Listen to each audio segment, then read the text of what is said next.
আসসালামু আলাইকুম एवरीवन আজকে আমরা দেখব ট্রান্সফরমারের ইকুইভ্যালেন্ট সার্কিট।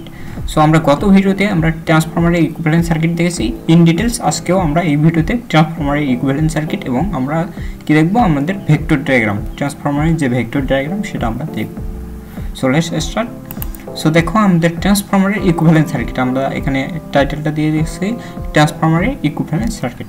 সো দেখো ট্রান্সফরমারে যদি আমরা ইকুইভ্যালেন্ট সার্কিটটা আঁকতে চাই তাহলে আমাদের কি করতে হবে, প্রাইমারি সাইডে একটা কি দেব, উইন্ডিং দেব। প্রাইমারি সাইডে একটা উইন্ডিং হবে, সেকেন্ডারি সাইডে একটা উইন্ডিং হবে এবং প্রাইমারি সাইডে একটা কি থাকবে, ইম্পিডেন্স থাকবে। সেকেন্ডারি সাইডেও আমাদের কি থাকবে, ইম্পিডেন্স থাকবে। প্রাইমারি সাইডে আমাদের ইম্পিডেন্স থাকবে এবং সেকেন্ডারি সাইডেও কি থাকবে, ইম্পিডেন্স থাকবে। জাস্ট এখানে ইম্পিডেন্সকে Z1 এবং Z2 দ্বারা ডিফাইন করেছি এবং এর ইম্পিডেন্সটা আমাদের কি দ্বারা তৈরি হবে, একটা রেজিস্ট্যান্স একটা রিঅ্যাকট্যান্স, অর্থাৎ R1 প্লাস JX1 আর এখানে কি হবে R2 প্লাস JX2। এবং আমাদের কি থাকবে, দুইটা টার্নস রেশিও থাকবে। এই আমাদের যে ট্রান্সফরমারের উইন্ডিং দুইটা থাকবে, এই উইন্ডিংটার মধ্যে আমাদের কি থাকবে, টার্নস রেশিও থাকবে N1 এবং N2। এবং প্রাইমারিতে আমাদের একটা কি থাকবে, এক্সাইটেশন ব্রাঞ্চ থাকবে। এই ব্রাঞ্চটাকে আমরা কি বলবো, এক্সাইটেশন ব্রাঞ্চ। এই ব্রাঞ্চটাকে আমরা এক্সাইটেশন ব্রাঞ্চ বলবো। এবং এক্সাইটেশন ব্রাঞ্চের মধ্য দিয়ে আমাদের যে কারেন্টটা যাবে, অর্থাৎ এটাকে আমরা নোট ধরলাম A নোট, আর এখানে যে একটা নোট থাকবে এই নোটটাকে আমরা ধরলাম B নোট। সো এই নোটটাকে ধরলাম আমরা A নোট এবং এই পয়েন্টটাকে আমরা ধরলাম B পয়েন্ট। তাহলে দেখো আমাদের প্রাইমারি কারেন্ট এখানে আমাদের, অর্থাৎ V1 আমাদের কি ইনডিউস, অর্থাৎ V1 আমাদের হলো প্রাইমারি সাইডের ভোল্টেজ, V2 হলো সেকেন্ডারি সাইডের ভোল্টেজ।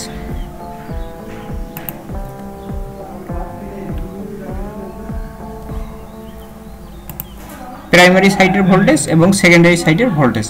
এবং আমাদের দেখো এখানে আমাদের কি হবে, ইনডিউস, অর্থাৎ ভোল্টেজ কি হবে, ইনডিউস হবে। প্রাইমারি সাইডের ভোল্টেজ ইনডিউস যেটা হবে সেটাকে E1 এবং সেকেন্ডারি সাইডের যে ভোল্টেজটা ইনডিউস হবে তাকে আমরা কি বলবো, E2।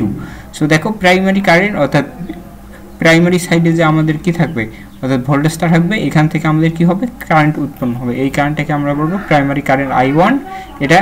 এটা এদিকে এসে, অর্থাৎ এই পয়েন্টে এসে দুই দিকে ডিভাইড হয়ে যাবে। অর্থাৎ একটা আমাদের কি হবে, অর্থাৎ এক্সাইটেশন ব্রাঞ্চ দিয়ে যে কারেন্টটা যাবে সেটাকে I নট, অর্থাৎ নো লোড কারেন্ট বলবো। এবং যেটা আমাদের কি হবে, এই ইনডিউস ইএমএফ, অর্থাৎ প্রাইমারি সাইডে যে ইনডিউস ইএমএফ দেওয়া যাবে সেটাকে আমরা কি বলবো, I2 প্রাইম। এই I2 প্রাইম এখানে কি, I2 প্রাইম আমাদের জাস্ট এটাকে কি করা হয়েছে, অর্থাৎ I2 কারেন্টটা আমাদের কি, এখানে I2 কারেন্ট জাস্ট আমাদের, অর্থাৎ সেকেন্ডারিতে যে কারেন্টটা আমাদের ইনডিউস হবে সেই কারেন্টটাকে আমরা কি করছি, জাস্ট রেফার করেছি। এই কারণে আমরা একটা প্রাইম চিহ্ন দিয়েছি। সো এই ছিল আমাদের ট্রান্সফরমার ইকুইভ্যালেন্ট সার্কিট। এবং সেকেন্ডারি সাইডে আমাদের একটা কি থাকবে, লোড থাকবে, অর্থাৎ লোড অংশ যুক্ত থাকবে। তাহলে এই হলো আমাদের ট্রান্সফরমার ইকুইভ্যালেন্ট সার্কিট। এটা আমরা দু একবার প্র্যাকটিস করলেই আমাদের ইকুইভ্যালেন্ট সার্কিটটা ইজিলি আমরা অঙ্কন করতে পারবো।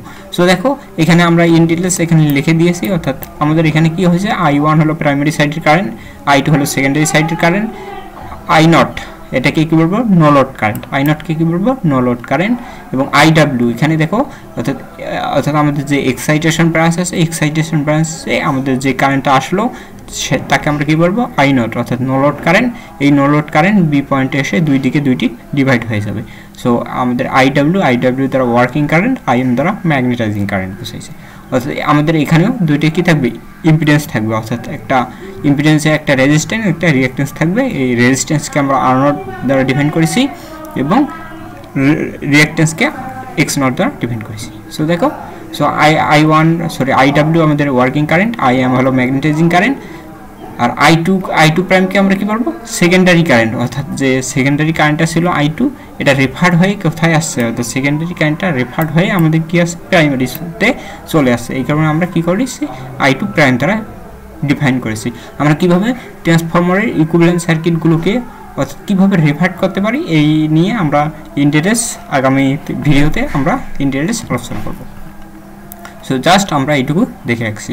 সো দেখো আমরা যদি এখানে দুইটি যে পয়েন্ট, অর্থাৎ A পয়েন্ট এবং B পয়েন্ট দুইটা আসছে, এই পয়েন্ট এবং B পয়েন্টে যদি আমরা KCL অ্যাপ্লাই করি, অর্থাৎ কারশফ কারেন্ট ল যদি অ্যাপ্লাই করি, দেখো এখানে এই পয়েন্টে কোন কারেন্টটা আসছে, দেখো I1 কারেন্টটা ইন করতেছে এবং I2 প্রাইম এবং I নট কারেন্টটা কি হচ্ছে, আউট হইতেছে। সো আমাদের কারশফের কারেন্ট ল অনুসারে আমাদের কি হবে, I1 = I not plus I2 prime. So এইটা আমরা এখানে অর্থাৎ এই পয়েন্টে যদি আমরা কেসিএল অ্যাপ্লাই করি তাহলে কি হবে I1 কারেন্টটা I0 plus I2 prime pay divide হয়ে যাবে। সিমিলারলি যদি আমরা বি পয়েন্টে কি করি, আমরা কেসিএল অ্যাপ্লাই করি তাহলে দেখো I1 কারেন্টটা দুই দিকে ডিভাইড হয়ে গেছে, একটা ম্যাগনেটাইজিং কারেন্ট এবং একটা working current. So I0 equal to কি হবে, working current plus magnetizing current. So এই ছিল আমাদের ট্রান্সফরমারের অর্থাৎ ইকুইভ্যালেন্ট সার্কিটের ইন ডিটেলস আলোচনা। সো আমরা দেখব ট্রান্সফরমারের কি vector diagram. So vector diagram এখন দেখব। সো দেখো অর্থাৎ ভেক্টর ডায়াগ্রাম অর্থাৎ এক্সাইটেশন ব্রাঞ্চ, যে আমাদের এক্সাইটেশন ব্রাঞ্চ আছে সেই এক্সাইটেশন ব্রাঞ্চের ভেক্টর ডায়াগ্রাম।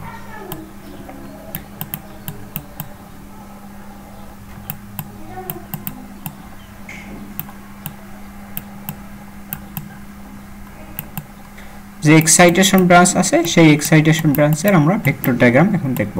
সো দেখো ভেক্টর ডায়াগ্রাম যদি আমরা অর্থাৎ এক্সাইটেশন ব্রাঞ্চে আমরা কি থাকবে, এক্সাইটেশন ব্রাঞ্চে আমাদের কি থাকবে, একটা ওয়ার্কিং কারেন্ট একটা ম্যাগনেটাইজিং কারেন্ট, অর্থাৎ ভি ভার্সেস আর যদি ফাই, অর্থাৎ আমাদের যে অ্যাঙ্গেল অনুসারে যদি আমরা কি করি, অর্থাৎ আমরা যদি ভেক্টর ডায়াগ্রামটা অঙ্কন করি তাহলে দেখো V1টাকে আমরা y অক্ষ বরাবর এবং ফাইটাকে আমরা কি বলবো x অক্ষ বরাবর যদি দেই, তাহলে ওয়ার্কিং কারেন্টটা অলওয়েজ কি থাকবে y অক্ষ বরাবর এবং ম্যাগনেটাইজিং কারেন্টটা অলওয়েজ কি থাকবে x অক্ষ বরাবর, এবং এর মধ্যবর্তী কোণটাকে আমরা কি বলবো ফাই, এর মধ্য অর্থাৎ ওয়ার্কিং কারেন্ট এবং এর মাঝামাঝি যে লব্ধিটা থাকবে সেটাকে কি বলবো I0 বা নো লোড কারেন্ট, অর্থাৎ ওয়ার্কিং কারেন্ট এবং নো লোড কারেন্টের যে মধ্যবর্তী অ্যাঙ্গেলটাকে আমরা কি বলবো ফাই। অনেক সময় আমরা যখন ম্যাথ করব, পরবর্তী ভিডিও লেকচারগুলোতে আমরা দেখব, যখন ম্যাথ করব তখন দেখা যাবে আমাদের অ্যাঙ্গেলটা অনেক সময় কোথায় দেওয়া থাকবে, নো লোড কারেন্ট এবং ম্যাগনেটাইজিং কারেন্টের মধ্যবর্তী অ্যাঙ্গেলটা দেওয়া থাকবে, কিন্তু আমাদের ফাইটা ডিপেন্ড করা হয় ওয়ার্কিং কারেন্ট এবং নো লোড কারেন্ট অনুসারে। সো এই অংশটুকু আমরা জাস্ট মনে রাখবো এই ভেক্টর ডায়াগ্রামটা। সো এই ছিল আমাদের ট্রান্সফরমারের ইকুইভ্যালেন্ট সার্কিট এবং ভেক্টর ডায়াগ্রাম। কত লেকচারে আমরা আগামী লেকচারে আমরা কি করব, রেফার্ট সম্পর্কে ইন ডিটেইলস আলোচনা করব। সো আজকের ভিডিওটা এই পর্যন্তই। Basically that's it for today. আল্লাহ হাফেজ।